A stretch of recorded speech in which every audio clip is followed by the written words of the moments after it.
Two, three. All right, welcome back everyone dito sa latest episode ng The Deep Dive. Kasama po natin si former Associate Justice Antonio Carpio. He's fresh off fellowship from overseas. Pag-usapan din natin yung fellowship niya and also his observations about the situation. Of course, we're talking about the United States here and the big debates, constitutional debates, academic freedom debates. But today, on the occasion of the passing of Pope Francis, I wanted to also ask a little bit Justice Carpi about his own, interaction with the Catholic Church and to a certain degree also with the good Pope, because I was just being asked by BBC if I know someone who has interacted with the Pope, and I said I didn't personally interact, but I was hoping to recommend some people. I recommended Secretary Ronald Llamas, but Justice Carpio, my understanding is that you had a kind of at least group meeting with the Pope in Vatican in the past. What was the context and what was your observation? Well, it was not a meeting because when you together with other people, you just pass by and just greet him.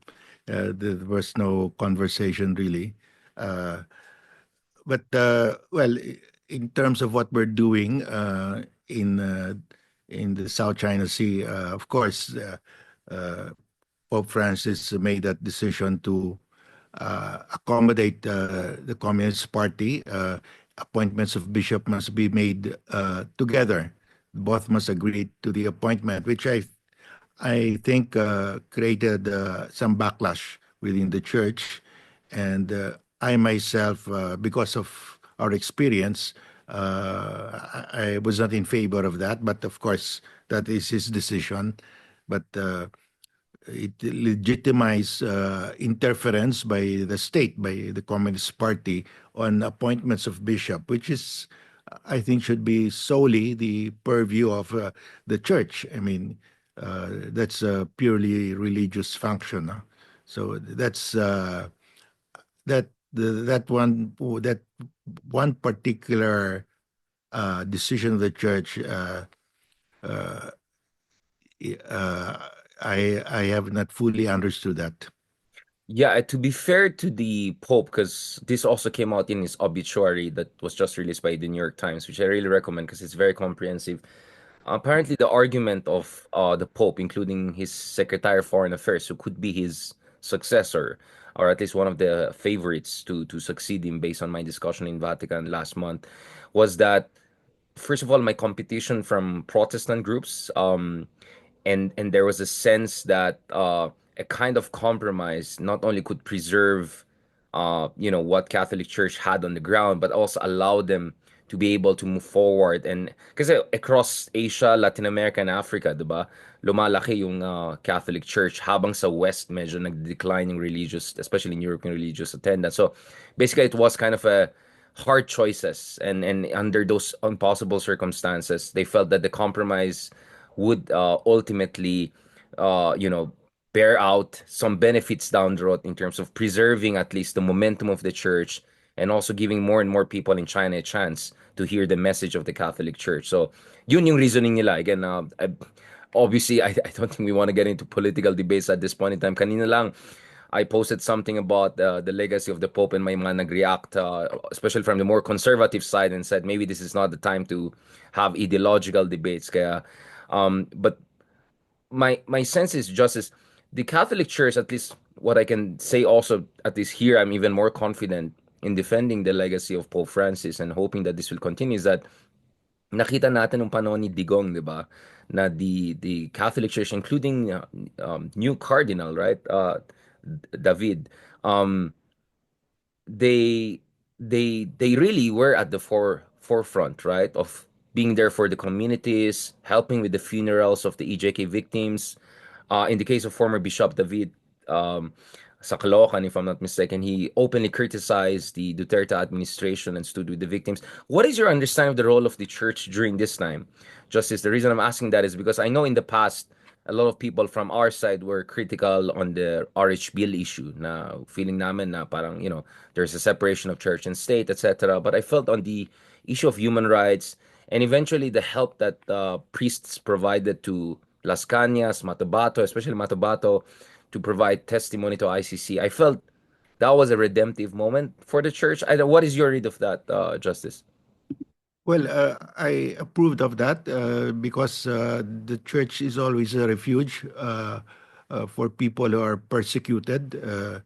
And we know that Father Flavi, Father Bert Alejo took this former members of the death squad, Davao Death Squad, into their custody, protected them, and spirited them out. It was a very bold action on their part, but I approve of that. Uh, I think we need people, we need the church in times like that to as a refuge. The church has always been the refuge of people who are persecuted or of people who want who have turned their back against evil and want to be comforted by the church, and that's exactly what they did. I mean, uh, they they were able to get this. I understand there are three of them. Only we know only two. Yes. There's still one more that they have not disclosed. But these three are very important witnesses because they were insiders. So I think that really preserved that really kept the investigation going until it's there now. No, the trial is about to start. So we have to give credit to the church, to people like Father Flavi, Father Bert Alejo for Yes. that. Yes, Father Bert, we had the pleasure of having him on this show actually the other month. And I think people also forget now some of them face sedition charges, right? Panoa ni Digong, Yeah. because of standing up. Yeah, the Father Bert Alejo was also charged, no? Sedition. Fortunately, I think all of those charges have been dismissed. Uh, but they were also persecuted. Actually, they were charged. Just to remind people, Pope Francis was the first Jesuit, not only the first South American, although of Italian descent, who became the Pope. So the Jesuit training is an aspect that I've many found important, and I think that's why also Jesuits like Father Bert, among others, also felt empowered to do the right thing. Just going back to the issue of both, is it Colonel Las Cañas and also Mr. Matobato, and the third person, which actually was also indirectly mentioned by I think both Attorney Conti the other day and also with Senator Trillanes the other month.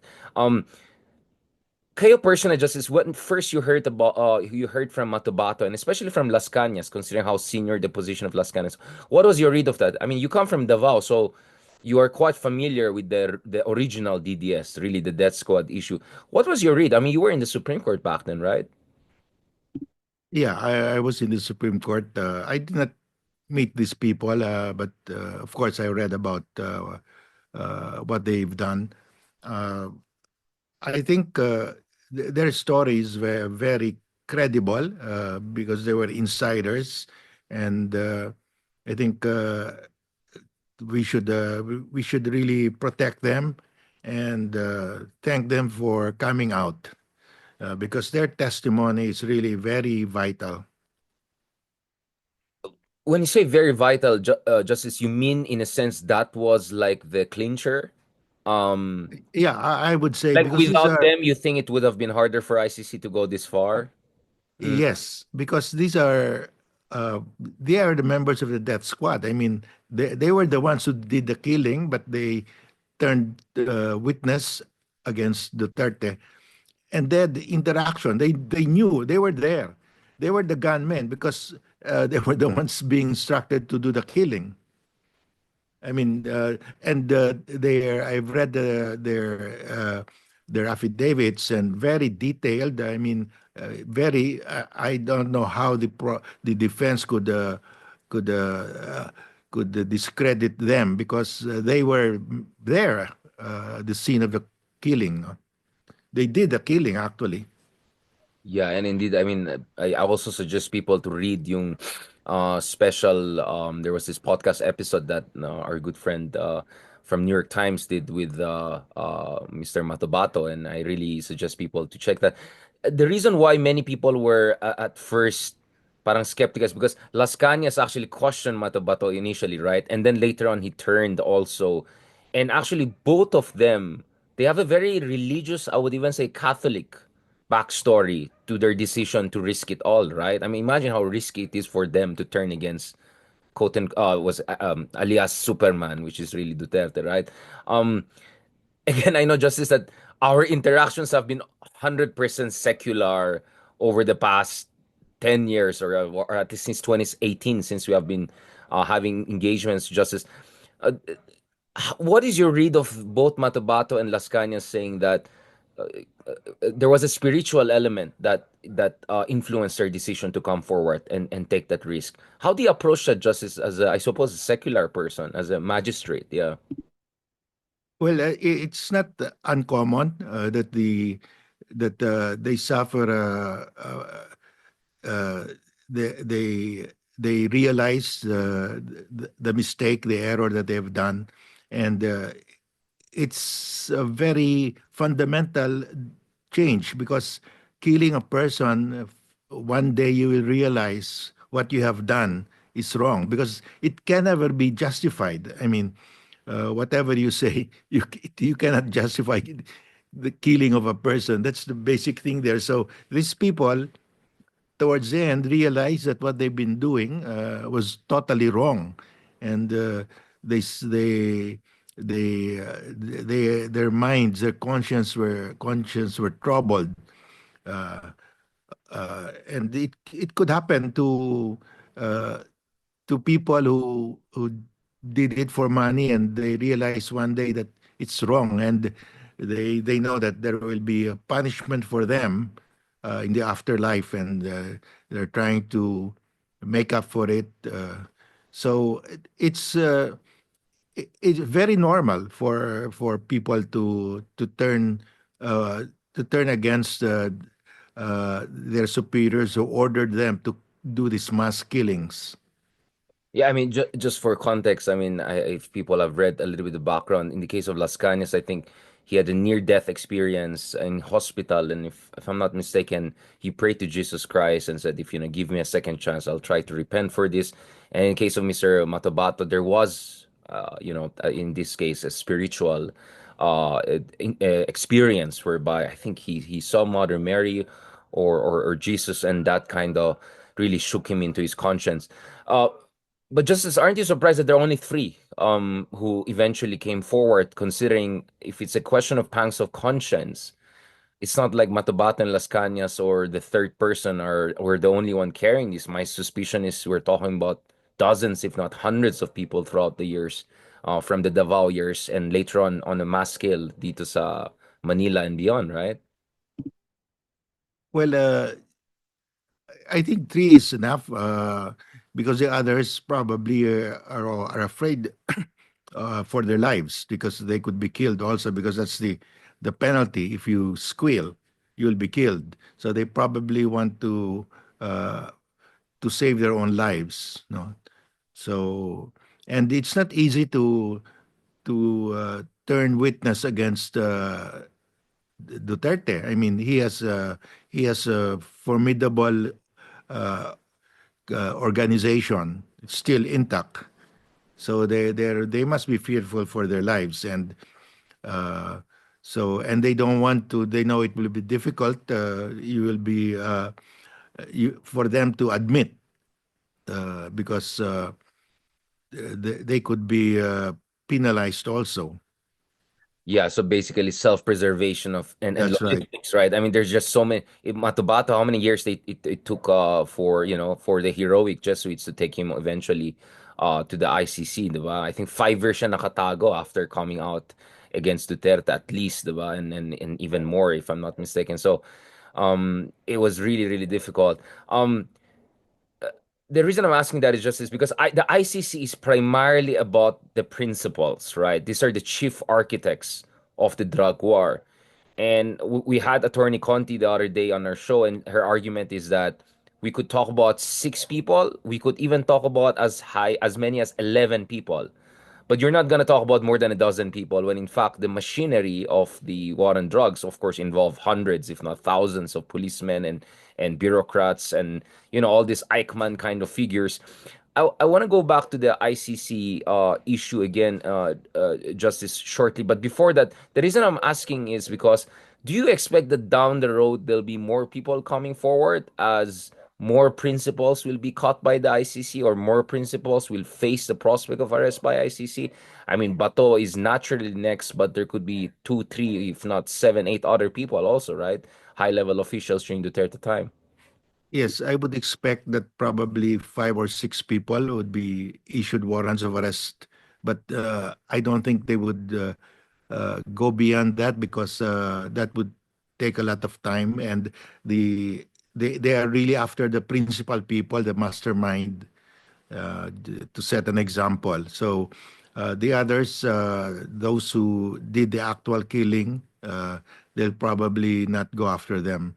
Uh, they will leave that to the Philippine authorities. So it will be a separate parallel mechanisms, which we can discuss later on because Attorney Conti's position was you need a multi-stakeholder approach to that kasi kung magkakaroon ng truth commission, ayun niya maging prerogative ito ng politicians, basically, right?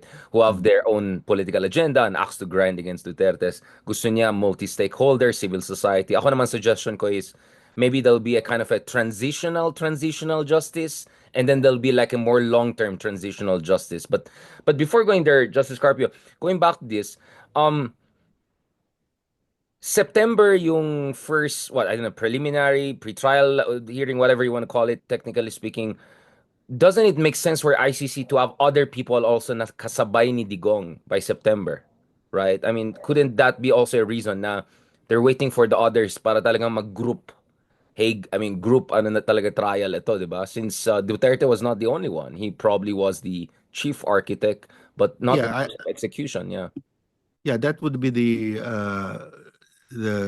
regular thing to do, to include them already. Otherwise, there will be delays if they bring in these other principal people at a late stage. No, so there's no reason really why uh, they won't issue the warrants of arrest for this. Uh, 4 to 6 people. I think maybe a total of less than 10 will be the defendants. No.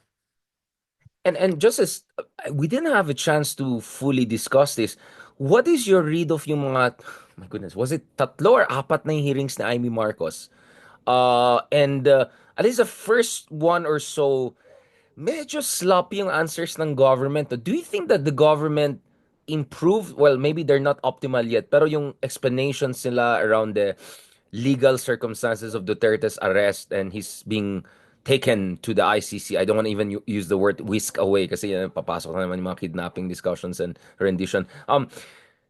What is your read of the government adjusting its position or explicating on its position? I heard even Attorney Castro, the de facto spokesman of BBM, the other day saying, baka even rejoining ICC now is um, basically an inevitable discussion, policy option for the government. How do you read that, Justice, in response to the hearing by Amy Marcos, which clearly were electorally motivated, not only politically motivated? I think anyone could see that. Yeah. Yeah, well, if the president rejoins the ICC, that would be uh, easier. There would be less legal obstacles, but that is not necessary for the trial and conviction. Uh, but yes, I'm in favor of rejoining uh, because the problem is the President Marcos Jr. agreed with uh, former President Duterte from the very start that they will not cooperate with the ICC, and that really that backs them in the corner as to why did you surrender? So well, fortunately they invoke Specific RA articles. Yeah, 9851, exactly. Section 17, which is the correct thing because that was adopted before we joined the ICC. And the reason why we adopted that was because at that time, President Gloria Arroyo didn't want to wanted to have the option to to the option whether to participate or not, because if we are a member, automatically we have to honor the warrant of arrest issued by the ICC. So we wanted to have the option to prosecute the accused here or to turn him over. So that's the reason why we adopted our own international humanitarian law, which really just almost a copy of the Rome Statute.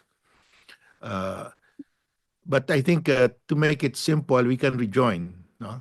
And that will remove a lot of these jurisdictional questions. Although I think it's very clear that the ICC has jurisdiction because that's uh, the offenses were committed while we were a member of ICC.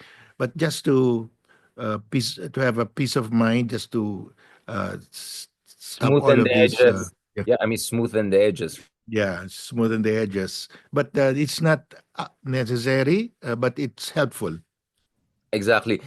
Well, the reason why I want to say na hindi lang obviously ito legal issue, right? This is a legitimacy question also, basically because it's the politics of it, right? I mean, one of the weird thing is not only did BBM adopt the jurisdictional argument of DDS, basically Duterte's for quite some time, until January I heard him making that argument na walang jurisdiction ng ICC.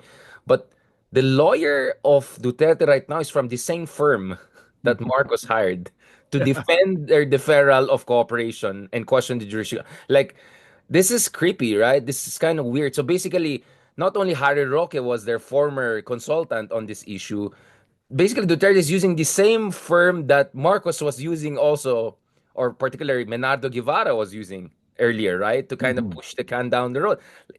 That doesn't come off very compelling, if I can put it that way, Justice. Doesn't it feel weird, incestuous almost?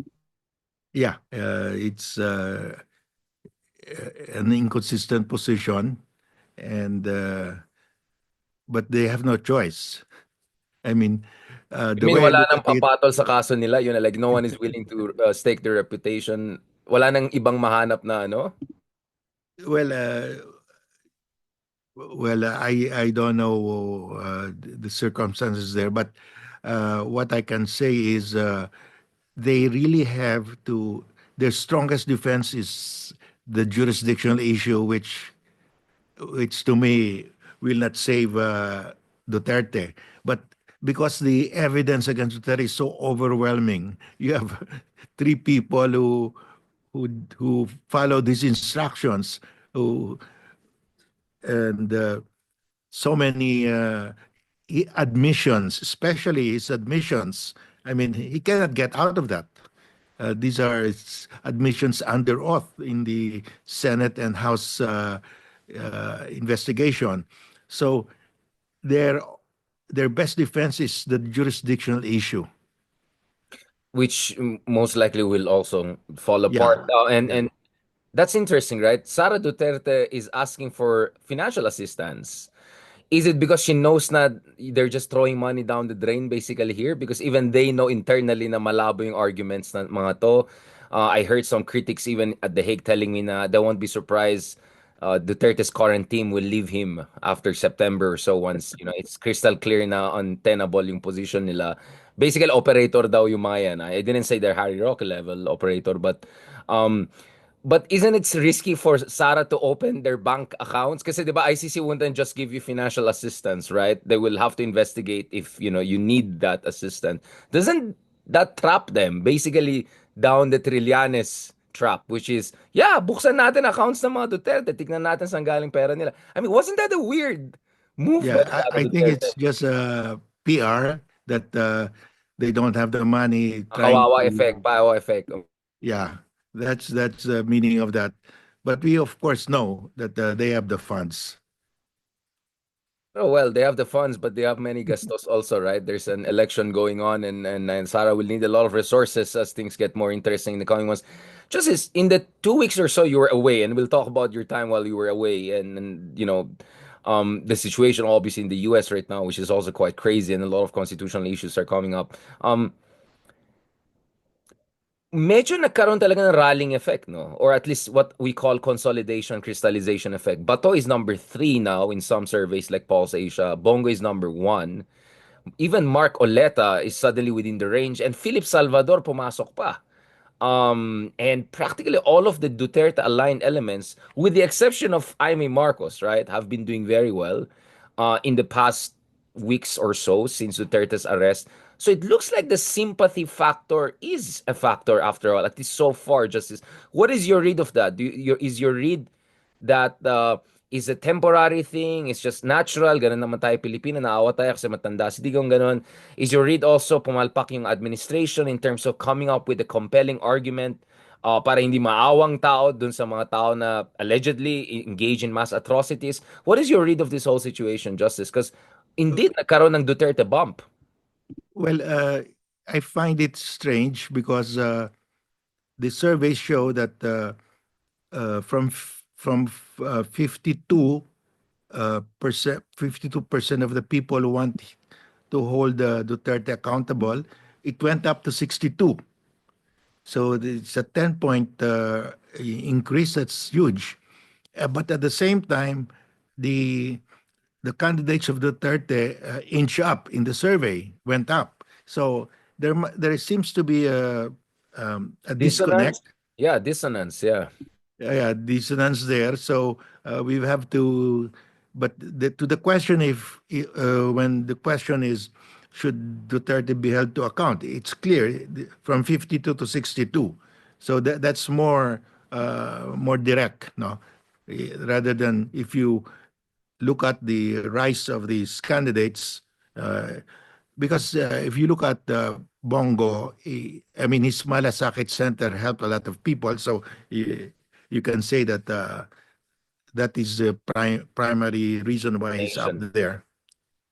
So what basically you're reading there is that first of all, it's hard to make sense of different surveys because they're contradictory, and sometimes I would say, well, voters are contradictory, right? I mean, these are the same voters na sabi sila na ayaw nila ng pro-China candidates, and yet I don't think we need to Yes. name names, right? Like, wait, last time I checked, diba?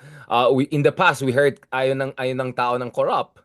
Next thing you know, yung mga convicted na tao ay gusto pa rin nila nandyan, di ba? So, I think sometimes we put too much stock into these surveys, right? As if they are a kind of a fundamental, let's say, mirror of the algorithm or the interest of the voters. For instance, yung kay Sara Duterte, tumaas yung approval ratings niya, kay BBM bumaba. Kay BBM na bumaba, medyo gets ko bakit, cost of living issues. I think the president has still, he needs to work on his charm offensive and rhetorical engagement with the public. Um, but, but wait lang, last time I checked, Sarah had an actual job last year. And actually, her approval went down when she was the education secretary. This year, I'm not sure what is, ano bang trabaho ni Sara Duterte? So, ano to, approval ng kanyang fashion?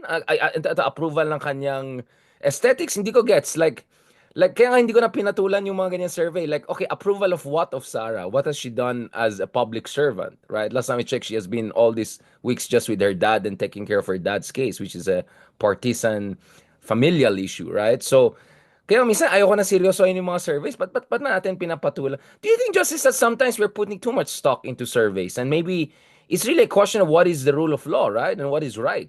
Because if we follow surveys, it's like following stock markets to make big decisions about, long-term investments. You never follow stock markets about as a basis for your long-term investment decisions, right? Because they're two different things. Ikaw, Justice, what is your read of that? Well, it's hard to make sense out of it, uh, but we just have to look at it deeper because uh, Sarah's popularity went up despite the fact that, yeah, as you said, she's not doing anything anymore. Maybe because you cannot criticize him for her work because she's not doing anything. So Maybe that's the reason why So her you will ratings have went more up. approval. You have no job to do. Parang BBM kasi may trabaho siya, so you blame him dahil meron siyang responsibilidad. So dahil walang Yes. responsibility, I mean, you see how ridiculous this is becoming, right? Yeah. Justice, right? Like people who have no responsibilities basically are now getting more approval for what, right? Which is crazy, right? Maybe because there are less attacks on them because they are not doing anything. Does that mean BBM shouldn't also do much now?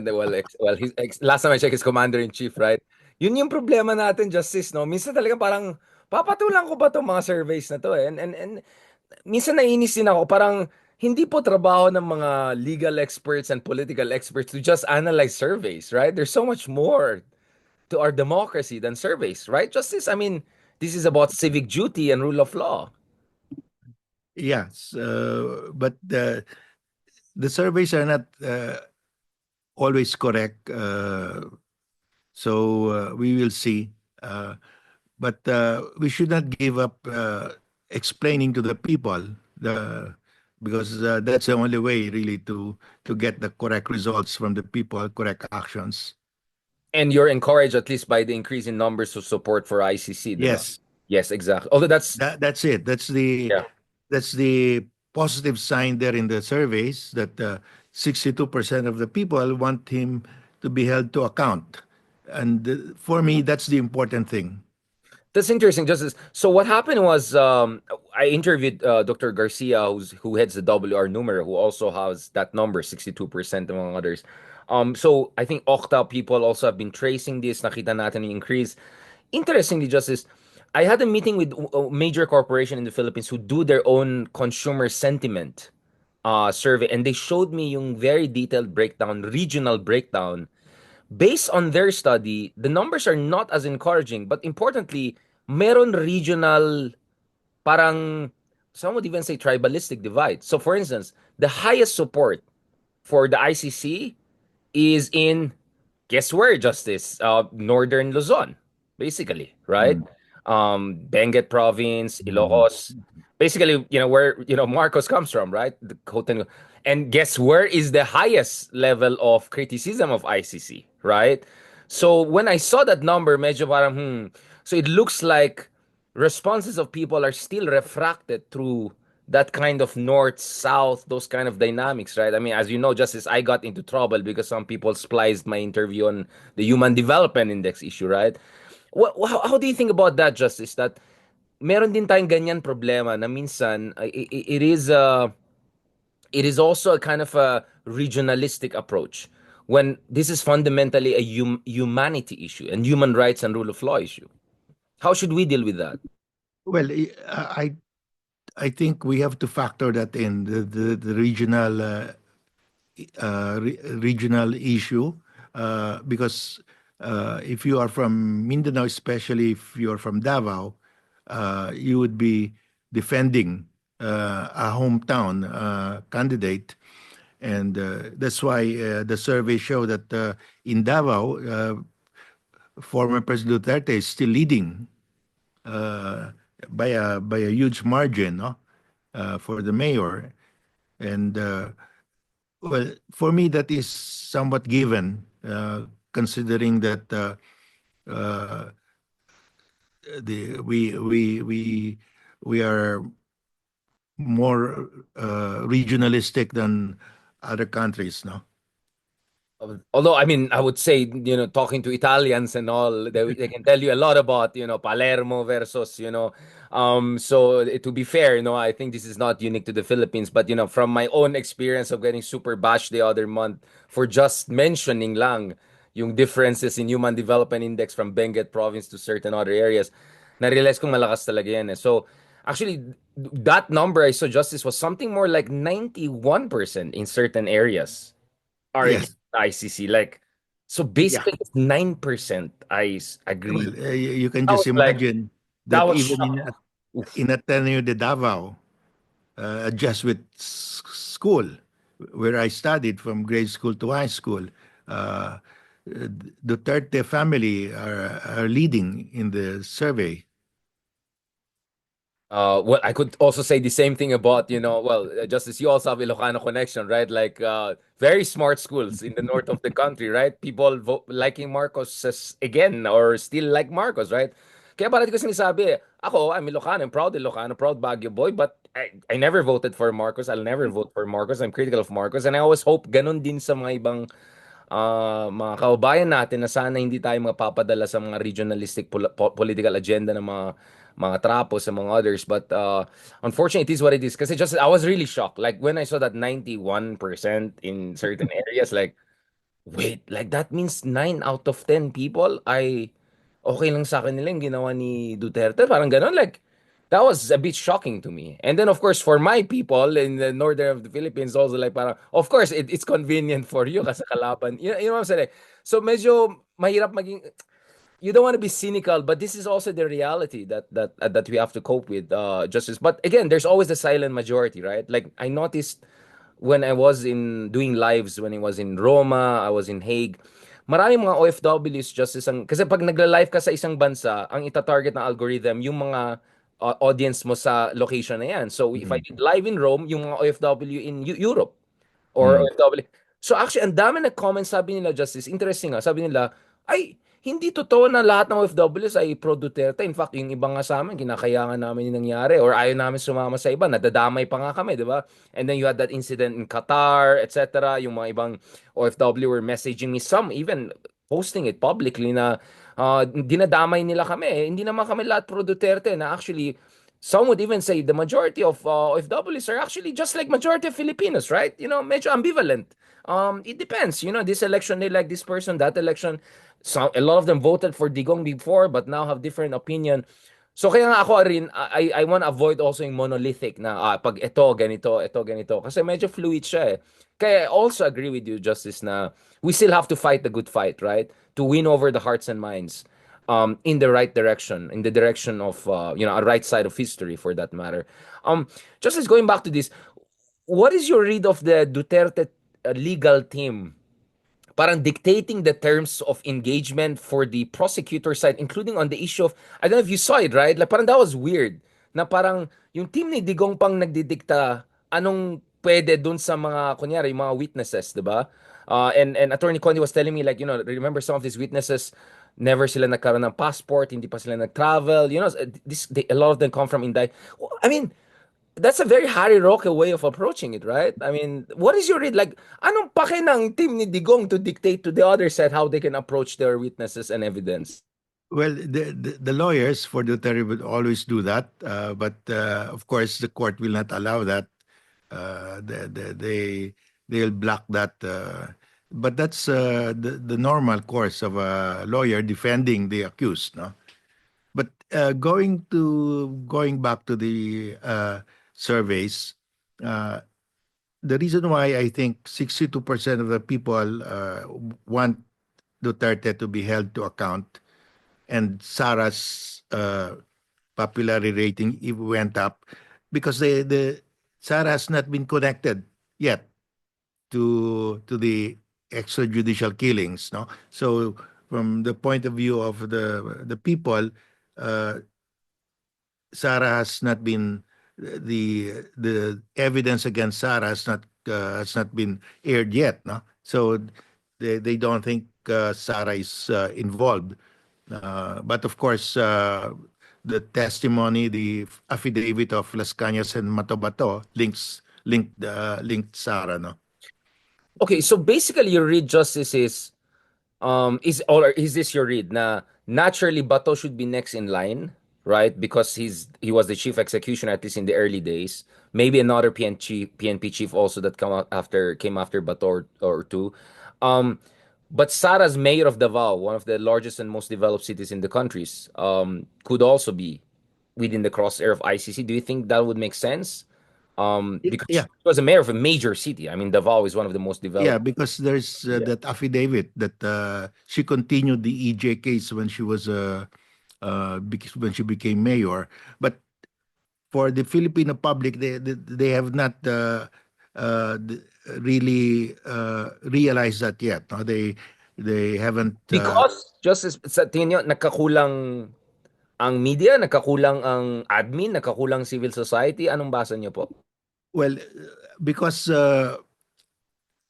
that was not reported widely and not discussed widely, no. But if that will be if the warrant of arrest is issued and that will be the basis, then people will know.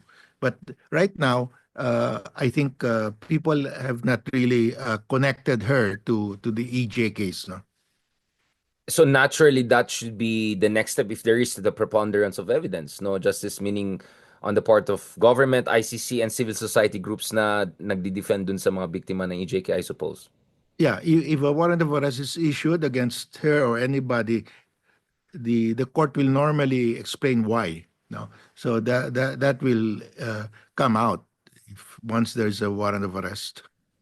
Could there be, and this is where the complementary debate could resurface again, although of course it doesn't work retrospectively, right? Like nag-fail na nga yung justice system natin kaya pumasok ang ICC. But should the Marcos government press ahead with the mas malawakan na investigasyon ukol dun sa mga mid-level or yung mga hindi super at the very top people, siguro yung 6 to 11 people na nandun sa listahan ng ICC. Hindi kaya pwede argue ng mga pro-Duterte people or even yung mga iba na, oh, yung pala, nag-work pala yung justice system natin. So, dapat hindi na makialam ang ICC. How do you think that sequencing and all should be handled, Justice? If ever the government finally does what it has to do, which is on our part also take care of the yung mas malawakan na problema at saka mga people na involved sa EJ case. Well, there is this principle of law that jurisdiction once acquired continues. No, so that will not affect those already charged. Uh, but I think the to go down to the level to the second tier would require a truth commission to to so to go over this, no. And remember that these are members of the police force. They will they have a they have this concept of omerta, no. Even the PNP, they have this. All graduates of PNP are taught not to squeal on fellow Loyal. alumnus. No? So it will be difficult. So maybe a truth commission is needed for that. And what is your take on the Truth Commission? Should it be constituted under the incoming Congress? Can the executive constitute that? Although some would say hindi pwede na EO lang yan. Or should we have a kind of a more long-term multi-stakeholder process to determine the legal mandate and the direction and dynamics of the Truth Commission? Anong basa niyo dyan on this issue of Truth Commission and eventually transitional justice?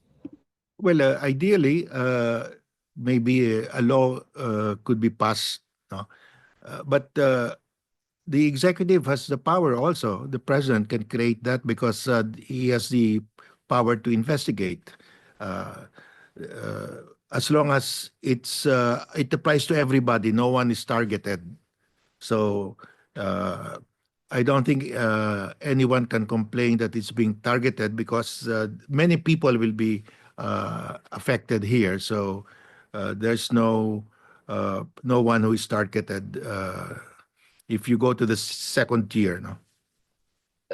Now, I want to go to the US, China, and the foreign policy dynamics, which is, of course, yun talaga yung atikain natin throughout the years, and also ask your analysis about Hexet's recent visit to Manila, the reassurance this year's Balikatan is even bigger than last year. Another Typhoon missile could be coming.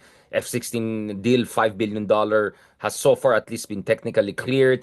Before going that, just last point, Justice Scorpio, does this so since last time we talked, one major thing also happened, no? Which is Harry Roque officially now faces charges, no? Last time hindi, 'di ba?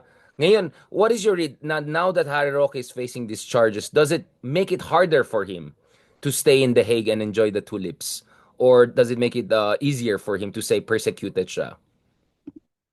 Well, he's under investigation, and I think the uh, Or I pwede don't siya know when. extradite? Or pwede siya extradite, if ever? Well, yes, that could be the next thing, no? If we have a, I don't know if we have an extradition treaty with Netherlands, but that could be the, but I think his ground there that he's being politically persecuted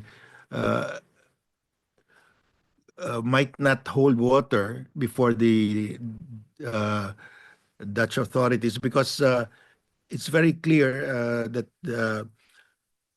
he was he was the legal counsel of this company.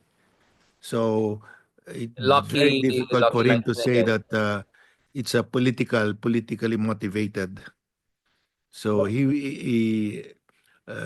I don't know how it will be resolved, but uh, it's an uphill battle for him, I think. yeah, well, uphill battle. He might need that. But kanina actually umikot ako dito sa Baguio, Justice Car. I was thinking, ano, parang may mga magagandang bagong bahay na nakikita ko dito. Ito kaya yung bahay ni ano, 'di ba? Kami ng mami ko nagchichis, parang, "Uy, ganda ng bahay na to." Baka ito yung bahay ni Mr. Tulips na tawag namin sa kanya. Justice, let's go to the latter part and last part of our discussion. So obviously this is public knowledge, right? So you were in the US UPenn, right? I mean, Yeah. can you tell minsan kasi mahirap yung mga guests ko biglang ayaw para nila na sabihin ko saan sila or something eh. Hindi ka naman Harry Roque, Justice Carpio. So wala ka naman maling ginawa. So anong ginawa mo sa US, Justice Carpio, just for the sake of our audience? Well, I had a 2 week fellowship at the University of Pennsylvania Perry World House because they had a conference on the South China Sea dispute. And this was a conference among people who focused their research on the South China Sea. So that was, and I gave lectures to different classes, law class, international relations students. Uh, so that was it for about almost 2 weeks. Obviously you were there in the US in the middle of some even call it a cultural revolution, right? So we can talk about the immigration issue now, but my goodness, like Columbia University caved in and still there it's unlikely they'll get the funds. There was a fear that after an elite school like Columbia University basically caving in even preemptively, right? That there will be a kind of a domino effect. But Harvard University has stood its ground, and it looks like Harvard University is even willing to risk losing its tax exemptions, right? Status. So hindi lang losing billions in terms of science, laboratory related investments from the federal budget, but Harvard is going. What is your read of this academic freedom debate that is going on in the US? Because the conservative argument would be masyado daw naging woke itong mga Ivy League schools and all, and that if taxpayers' monies in billions is going to these Ivy League schools or whatever university, they have a responsibility to reflect the mandate or preferences of an elected government for that matter, right? What is your read on that, Justice, on the Well, situation?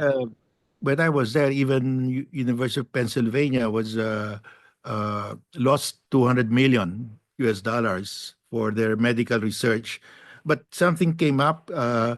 The Trump administration admitted that the letter that they sent to Harvard was a mistake.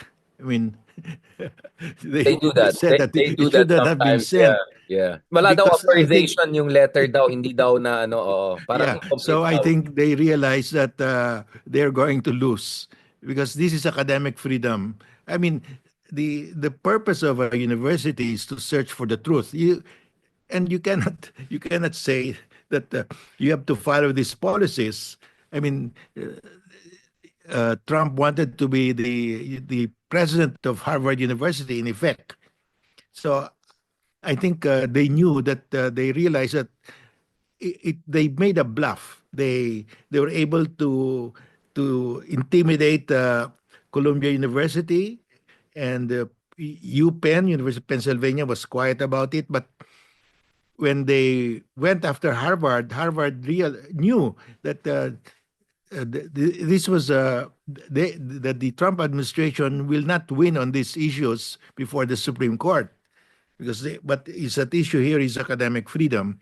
So uh, I think so that's why they backed down. They said, "Oh, that letter that we sent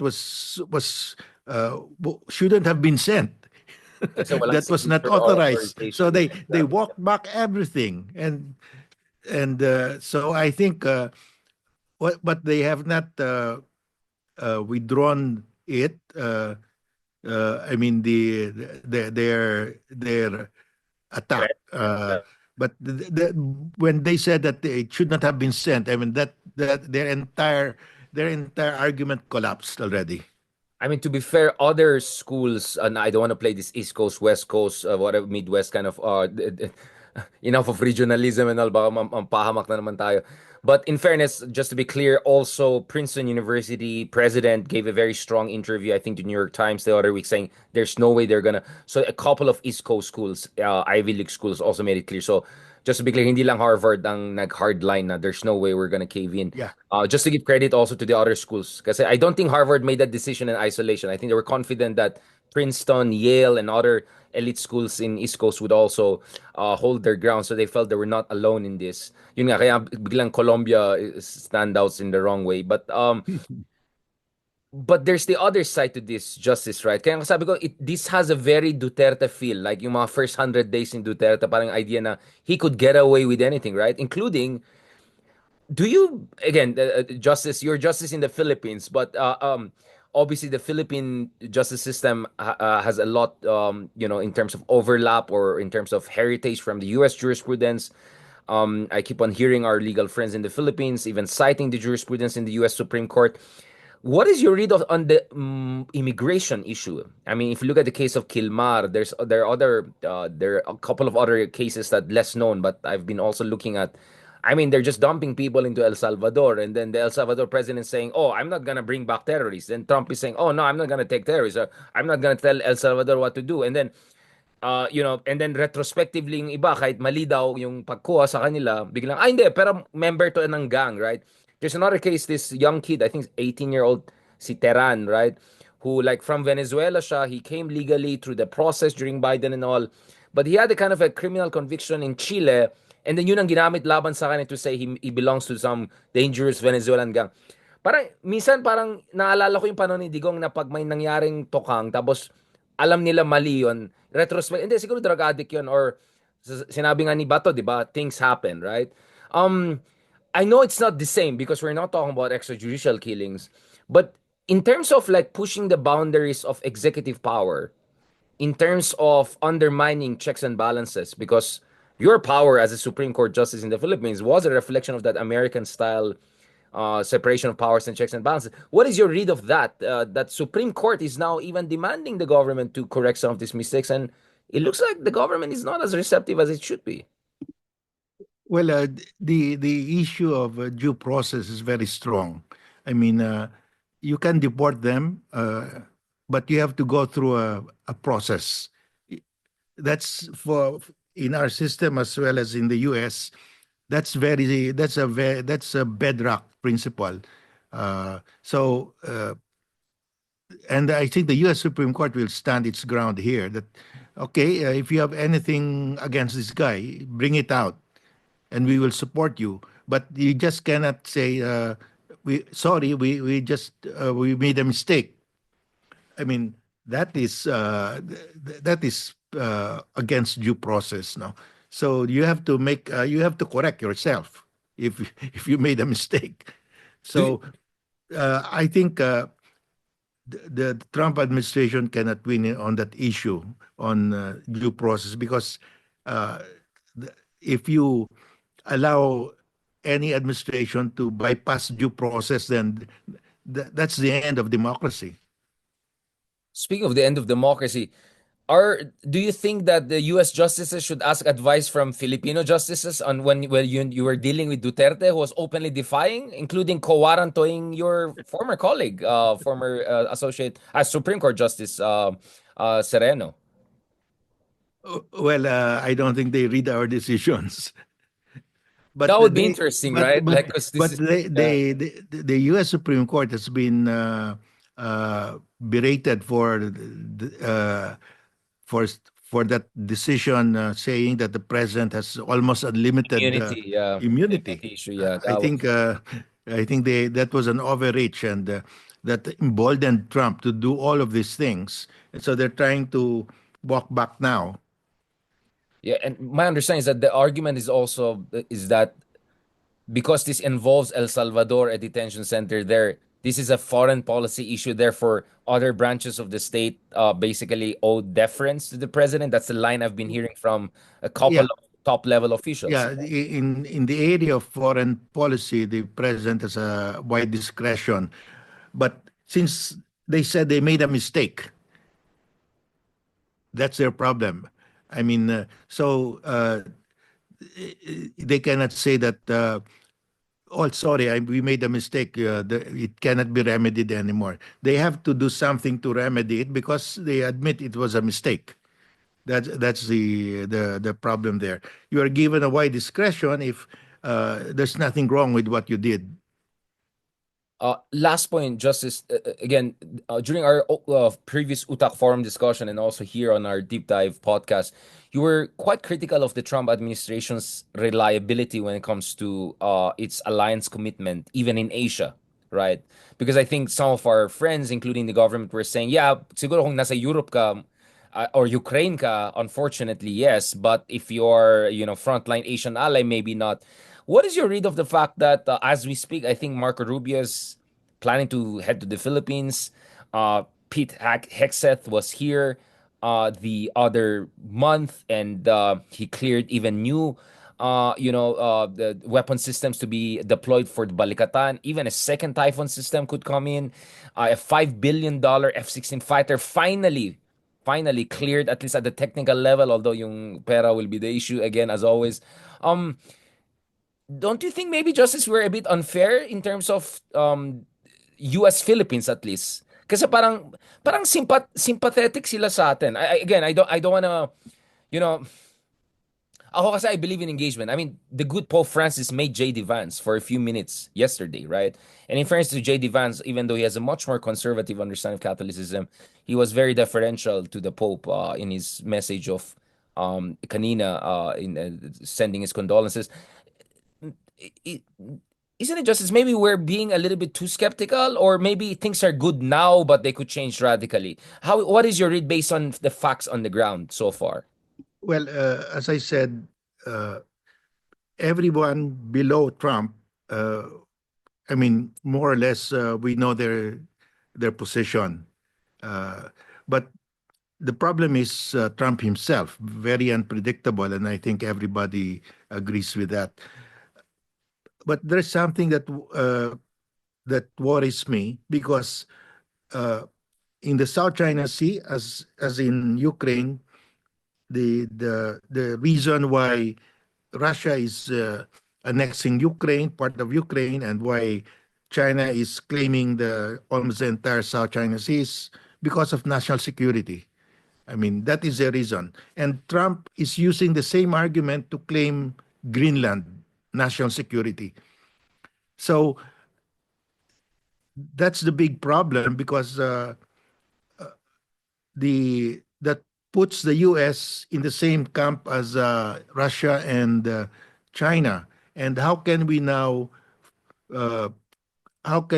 take China to task for using that argument when our ally is using it also? That because of national security, we can take territory, and Trump is not taking off the table the use of force.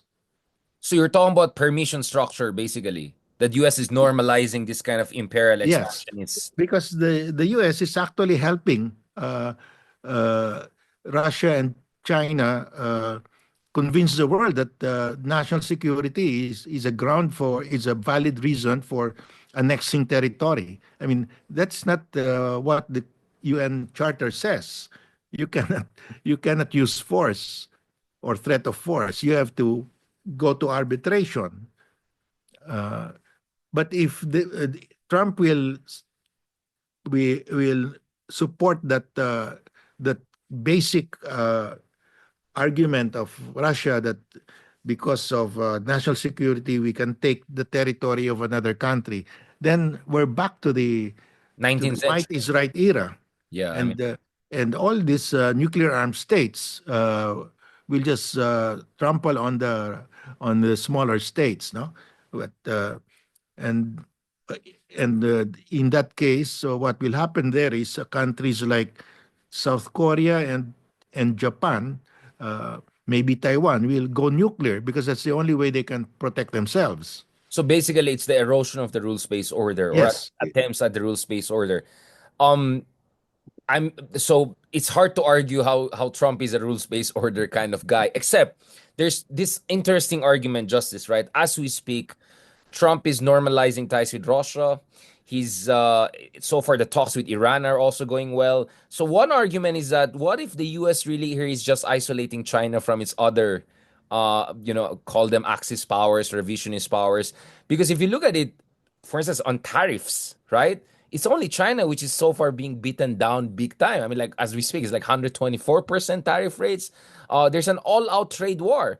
There's no trade war with Russia and not with Iran, although there's sanction, obviously. But what I'm saying is, what if like both things could be true at the same time? Now, Trump is undermining the rules-based order, except when it comes to Indo-Pacific, because China is really the real threat to the U.S. global hegemony in ways the other powers are not, and therefore. US will be more realistically helpful. Do you get what I mean? The term for that is actually reverse Nixon, right? Like Nixon got China to side with him against Soviet Union tactically. Maybe he could get Russia and other revisionist powers on a normalization path and then isolate China. Isn't that a kind? Is that too visual thinking for you? Because as we speak, grabbing trade war nila with China. I don't know how this is gonna. Or you're saying maybe tomorrow morning Trump wakes up and says, "Okay, I love China, great people," and then he's gonna just end the tariffs. Ganun ba yan? I mean, what is your read? Well, Trump has not withdrawn the tariff against Canada and Mexico. It's still there. So it's not as if Trump has targeted only China. It's still there, and the reaction of Canada has been very strong. So uh, and even the American companies are leaving the U.S. I mean, the John Deere, you have GM, Stellantis. They're shutting down their factories in the U.S. Because and yung supply setting lines up. nila is Canada and the rest, right? Yeah. Yeah, they're putting up factories in India, Brazil, and Mexico. So that is how the Americans themselves see Trump. That he's just too unpredictable that they cannot plan. If they cannot plan what to do in the U.S., so they do it outside the U.S. Yeah, so in a sense, it could actually even backfire, even if intention ni Trump could be right. Because my reading of Yeah, Life Heiser, yeah. it's backfiring on Trump now. As far as U.S. companies are concerned, they have to transfer their. The purpose of Trump is he always says that I want to bring back manufacturing to to the U.S. What the reverse is happening. The opposite is happening. The U.S. companies are saying we cannot operate here with this kind of unpredictable policy, so they're moving out. And speaking of moving out, do you think this is an opportunity for the Philippines to work more with Europe, with Canada, with all of these countries na hindi superpower but ayaw nila madikta ng any of the superpowers and they have money. I mean, they're Yeah, big companies, we should Japan, work, Canada, but Europe, yeah. we should. Yes, this is an opportunity for countries like the Philippines, but our problem is uh, they will not come here because of our high costs of energy. I mean, because these are manufacturing activities requiring power. Basically, they need uh, cheap power, and we have one of the highest power rates in Asia. So we Unless we cannot really take subsidize it. advantage of until we resolve the power issue. I had incidentally the Department of Energy, the secretary. I think you were colleagues at some point in UP Law. On another show I have, and his argument is that they're still trying to squeeze something out of Malampaya. There's still some adjacent efforts and all, and that there's going to be some difficult transition, but they're working on that. Ang argument ko naman, there's always industrial policy, right? Can't we subsidize electricity in certain special economic zones, right? Everyone is doing industrial policy. The Chinese are cheating like crazy, right? That's why their cars are so cheap, the EV cars, right? Because they're subsidizing the engineers, they're subsidizing everything that goes into those EVs, including even recruiting the head of a former Audi Chinese executive who they brought into over. So, para my point is, naturally, the Philippine government should have some sort of industrial policy. I mean, you took economics, Justice, right? I mean, you're an undergraduate. I'm surprised Yeah, that Filipinos are not talking about industrial policy. This is yeah, everywhere in Germany, in Japan, US. I don't know why no one talks about it here. yeah. Vietnam and China are subsidizing their power rates for their export manufacturing companies, and that's why we cannot compete because our economists follow the traditional way that there should be no subsidies. Uh, but if you don't do that, then you miss out. You miss out. The locators won't go to you. They will go to the country that offers subsidies, and it's like you must have if you're into sales, you're selling a product. You must have some loss leaders. I mean, sell something that will attract them. Sell it cheap. May They promo will, ka, may mga promo, di ba? May mga yes, yes. But take one, but take two. our economists uh, are too bookish to do that. And oligarchs who control the power sector and all. That's my problem, Justice. Kaya nga sabi ko I really kasi tama naman yung DOE secretary natin. People can watch that separately once the video is out na actually if you remove the subsidy, ang taas din ng rates sa Vietnam, Malaysia, other countries. Yeah. The only reason sobrang mahal tayo is that tayo lang hindi subsidized. So parang ang point ko is, why are we playing by the book when no one is playing by the book? Not China, not Vietnam. Even the Europeans, the Germans are, they have their own industrial policy. I just always found that confounding. I know, Justice, you're a legal mind, but I don't know, when you were taking economics, wasn't industrial policy it just always surprised me. Like, this is like common sense. You really have to subsidize power for manufacturing. Otherwise, good luck talaga sa atin. And market in the Philippines means oligarchs basically, because there's no free market here. It's a few companies, a few families controlling the power sector. So I know that you would have wanted to discuss Malampaya plant and all, but I think I'm just realistically looking at it and saying like that will take some time, right? Even if we start drilling today in Reed Bank, we won't see the result for years to come. So in the meantime, alangan naman will just be status quo. So kaya my position is industrial policy, go for subsidies. And I'm in Baguio, we have Texas Instrument here. We have been doing semiconductors here in Northern Luzon. I'm saying bring in the Taiwanese. Maybe they want to invest also here, some of their semiconductors and all. So what I'm saying, just is in this moment of disruption and craziness, maybe there could be some opportunity if you use your mind and if you push the envelope a little bit. And feeling ko masyadong our technocrats are a little bit too playing safe, which really disappoints me. At least yung mga abogado and politiko natin makulit, no? Yeah, we have to compete with our neighbors. Otherwise, we lose out on the investments. If we don't compete with them, talo tayo. And we're not competing with them. We're too bookish. And too complacent. Much of our trade with US is more BPO, etc., which is great, no problem. But AI can easily take that over time. But manufacturing is really something we really, really need. On that note, thank you so much, Justice Carpio. We hope to have you in person, God willing, next week. Obviously, I think all of us were still shocked with the latest developments and all of that, and nagsisinkin pa rin. But thank you so much, Justice, for making time for us. We really, really appreciate always you sharing your points of view, the authority and the passion you bring to our discussion. Really, really is an inspiration for us. So, Justice, please also take care of yourself. Stay strong, stay healthy. Maybe wag kang travel rin masyado, Justice. Nakakapagod yata yan. And we want to have more of you with us for our podcast and all in person with Secretary Ronald and the rest of the gang and friends.